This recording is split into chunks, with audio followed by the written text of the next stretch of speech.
Welcome everyone. My name is Dennis and I'm your host for this session. This is a session called Build Up NSO LSA with CI/CD, faster way to deliver NSO complex services. And our presenter today is Sudipta. Welcome, Sudipta.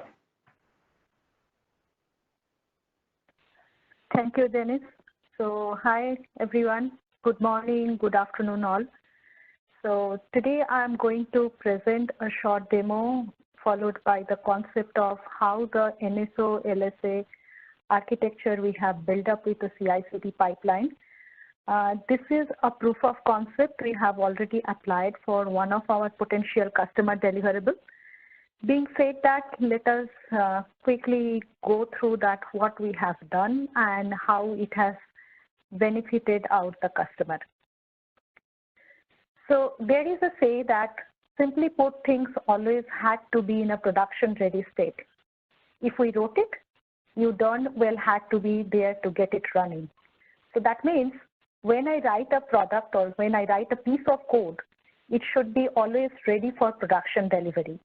And that is the thought behind why we have come up with the NSO LSA CI/CD pipeline.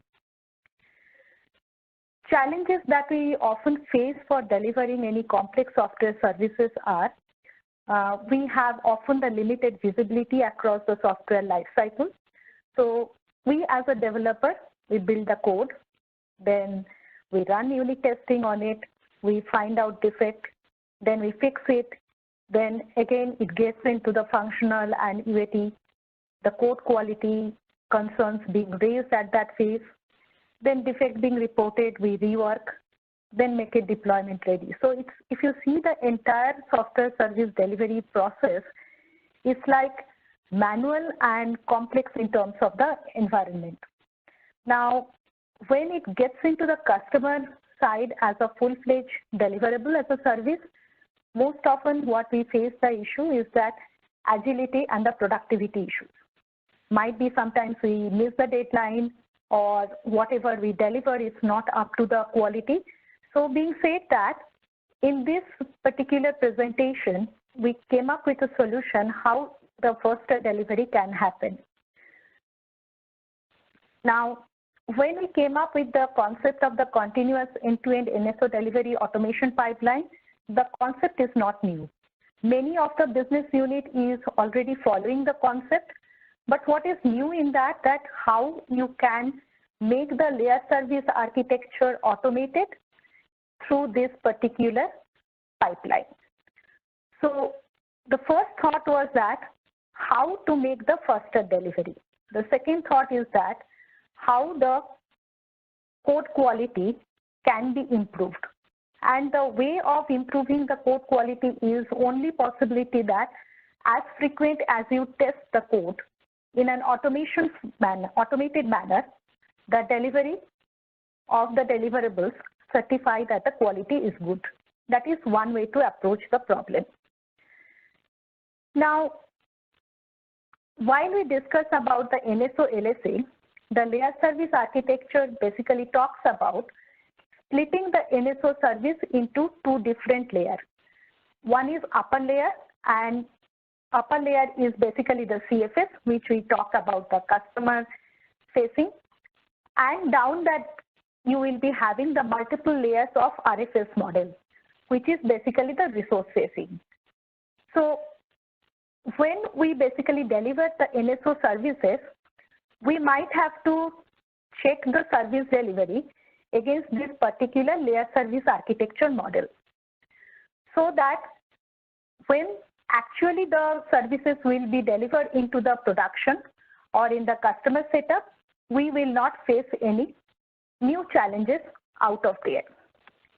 Now, being said that, when we started thinking about the NSO LSA pipeline, we started first analyzing the requirement of it, why the NSO LSA pipeline is needed. The first thing is that the pipeline concept is basically related to the DevOps, and it is an agile approach with the automated test certification. The second thought is that developers can easily test their code without bringing up a heavily built up infrastructure. If we see today, that LSA architecture to build up in a lab, you need the VMs, you need certain infrastructure for which the allocation has to be done, the cost is involved, the time is involved. So how we can quickly turn up a similar kind of solution which can give the developer more freedom to, without investing any further time to build up a heavy infrastructure. The third thought is that acceptance of the software build. If I build up a smaller subset of the heavy infrastructure, will my software validation against this particular infrastructure, can it be certified? How much authentic it is? So acceptance of software build can be performed on the fly with this build-up infrastructure. No investment in physical infrastructure, that means you are able to spawn up this particular infrastructure at any point of time. You deploy the code, you deploy the service, you complete the testing, and then destroy it. So you are not going to keep it forever. The fourth thing is that the build quality improvement. So when we run this POC, we find out that basically the build quality improvement is as much as 80% better compared to the traditional approaches. So traditional approaches means, what I mean to say, that the bringing up the VM, deploy your code manually over there, all these things we are just eliminating with this DevOps model. Now, factors to be considered for the NSO-LSA pipeline design. The first thing what we consider, that dynamically accept input for creating the RFS nodes from the Jenkins input. So what does it mean? Today I have a fixed infrastructure, for example, to build up, where I have one CFS node, two RFS node. Tomorrow I might be interested to build up one more set of infrastructure where I will be having one CFS and three RFS nodes, or more than two RFS nodes. So how we can do that? Environment setup dynamically from the pipeline. So Jenkins we have used to build up such infrastructure. Then creation of the RFS nodes on the fly without saving any configuration. So in this process, basically you are not hard coding your configuration. You are just calling the configuration from your Jenkins pipeline and you are building up the RFS nodes. What I am going to achieve out of this? We are optimize the pipeline by creating all RFS nodes in parallel from Jenkins. So if you would like to create X number of RFS nodes, you are not going to invest any extra time on that. Then get hooked up your NSO testing, pull the logs out of the container before pipeline gets closed, and you have your test results in hand. Even though you are not keeping your test environment alive after you complete the testing.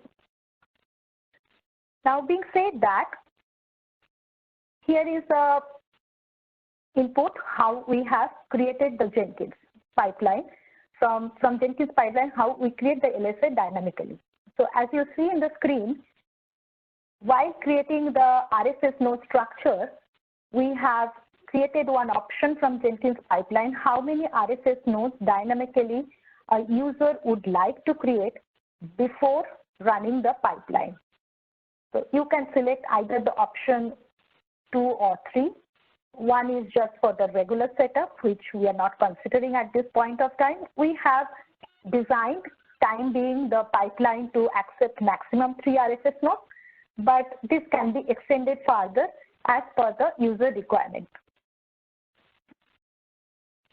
Now, at a quick glance with the 3 RFS nodes. Just pay attention over here. While we are creating the pipeline, we are creating all these RFS nodes in a parallel process from the Jenkins pipeline. So total execution of the pipeline, including the execution of the sanity test on the NSO container, it takes around 34 minutes. So I'm not demanding, I'm not claiming that this 34 minutes time is very fixed timing. It can vary based on the test suite which you will be going to execute after creation of the total infrastructure. So that the total execution time might vary based on that. But what I would like to establish at this point of time, that if you have a fixed set of test cases and you are going to create an infrastructure which has got 3 nodes, you are taking 34 minutes. And in the next slide, you can see the same set of test cases I'm executing for an infrastructure of the 2 RFS nodes, where my total execution is 35 minutes. I consider that 1 minute could be a glitch between the Jenkins server to communicate sometimes with the host, but approximately what I would like to establish the fact that irrespective of as many number of RFS nodes or RFS or layer service architecture supportive RFS nodes you would like to create, the creation time is not impacting your number of creation of RFS nodes. If I create 3 RFS nodes, my infrastructure takes the same time to build up comparing to the 2 RFS nodes. So that is how we have designed the pipeline. What is the benefit out of it? So when we basically take this concept to a particular customer lab for the acceptance testing, first we applied it in our local lab. So our engineers so far, you can consider till sprint 6, they didn't have this architecture of NSO LSA pipeline implemented in the project. Sprint 7 onwards, we started applying this particular architecture, and we find out that the average number of defects which were going to be reported from the acceptance test till sprint 6, it was around 43, which came down significantly to the average number of approximately 19.25, which is a remarkable difference and remarkable achievement for our program. So what it is causing, because of the infrastructure readiness and frequent testing is possible using this particular DevOps environment, we were able to catch more defects at the development phase rather than waiting for actual customer network to deploy those services. So what it promises, what this particular infrastructure promises, lesser number of defects from customer side signifies the early detection of defects in the development lab. Defect average trend reduction from 43 to 19 signifies that the defect report rate got reduced almost 55%. Reduction of defect reported by customer, which signifies that quality improvement in the release delivery, and improvement in overall release quality improvement, which is basically more than 80%. So this 80% figure we calculated based on no critical defect reported from the acceptance test, reduction in defect density at the UAT phase, and test coverage during the UAT is more than expected, whatever we achieved till sprint 6, and sprint 7 to 10, we see a significant difference over there. Conclusion. So basically what we would like to convey out of this proof of concept, the dynamic pipeline, we ensured that irrespective of test suite content remains same. So there is no additional time it takes to bring up the layer service architecture setup on the fly. So as a user or as a consumer, anyone can use this particular DevOps environment, spawn up the layer service architecture setup, and perform the testing, perform the NSO service package testing against it. The most easiest way to make your NSO code ready for customer deliverables is just a click away. Use the setup as and when needed. We do not need any dedicated infrastructure. we basically use the engineering IT shared infrastructure where many other builds are being run already. At the same infrastructure, we just spawn up the LSA pipeline. User can expect to find more defects prior to shipment, that is the target, and more robust testing is possible. So instead of investing more time towards bringing up the infrastructure, we can propose to invest more time towards designing the test cases, writing a better code, and writing a better quality of the product. This particular pipeline is ready to integrate with any set of toolset. So when we say that any set of toolset, today in our local lab, we have used GitHub for the code repository, Jenkins, and our Cisco internal security framework for the security check-in for the code. But this can be integrated with any industry standard concept. Instead of GitHub, if someone is interested to use the Bitbucket, yes, that is possible. But basic flavor or basic architecture of the pipeline, whatever we have designed, that can give a benefit towards the quality improvement of the code. Now, being said that, I think I will quickly take you through a short presentation how basically it has been done for one of our customer premises. So this is a customer deliverable for one of our enterprise customers, where you can see that the pipeline has got around 60 branches. And these 60 branches, each of them are using the same pipeline for their testing.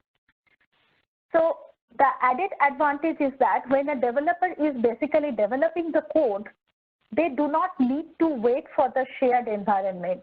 Basically, they are using the parallel execution of the pipeline, which can provide them a better infrastructure, a better way of testing. You do not have any interdependency for each of the feature branch.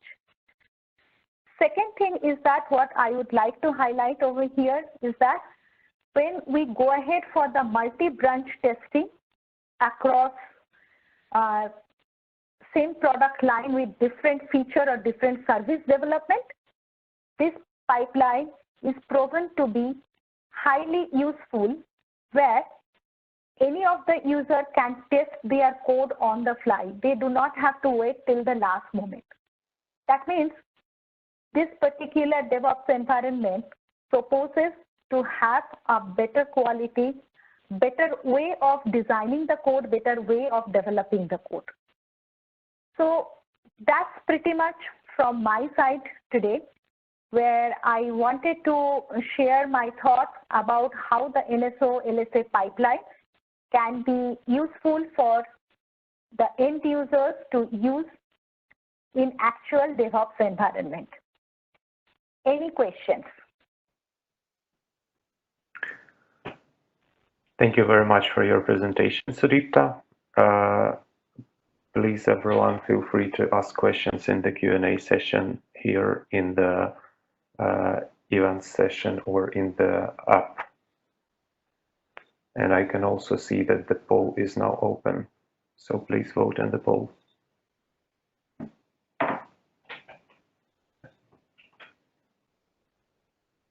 I don't have any questions yet, but let's give it a few minutes.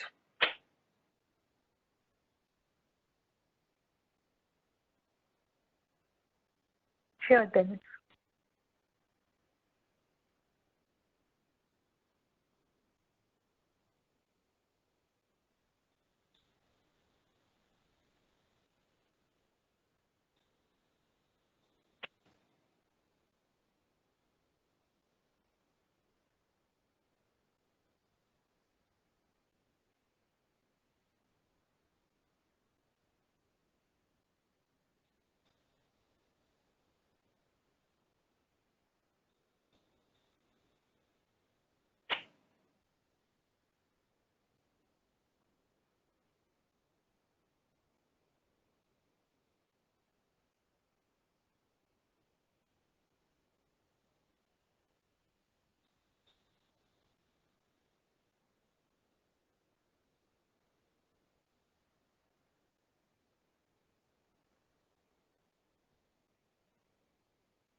Well, since there are no questions, I think we're ready to close this session. Again, thank you very much, Sudipta, for the very interesting presentation. Thank you, Dennis, for supporting me. Thanks a lot.